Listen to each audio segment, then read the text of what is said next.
ملي حيد لي السروال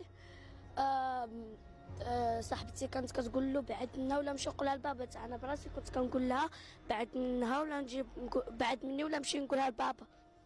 ايوا صافي. وجات صاحبتي كانت معايا حتى هي كانت جالسه في الكرسي، واختي بقاو عليه بعد منا جا وقال لي لا قلتيها لبابا كنمشي والله ما نجيب لك شي حاجه، وبلانا بالفلوس.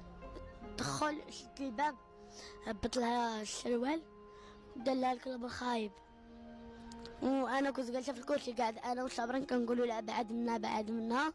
فجا قالنا لي قلنا له نقولوها لعمي محمد، قالنا لي قلتوها له غادي ما نجيب لكم بحالهم في فرنسا.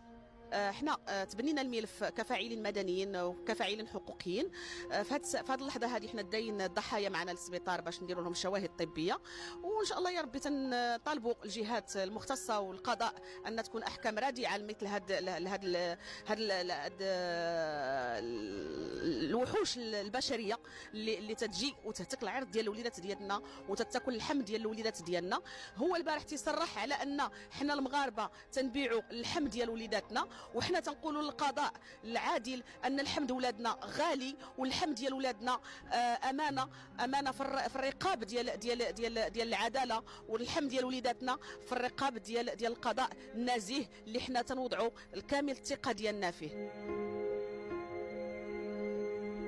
اليوم حنا كنشوفوا هذه الكارثه ان اجنبي يعني قام يعني بهتك عرض قصيرين اليوم 4 لحد الان، واكيد ان هناك ضحايا غيكونوا، لان الطريقه الوحشيه باش كيمارس الجنس مع قصيرات اللي هما من 10 سنين ل 13 عام. احنا كجمعيات حقوقيه سنطالب باعدام هذا المجرم، هذا الاجنبي اللي جاء بافكار وسخه اللي مارسها على الاطفال ديالنا.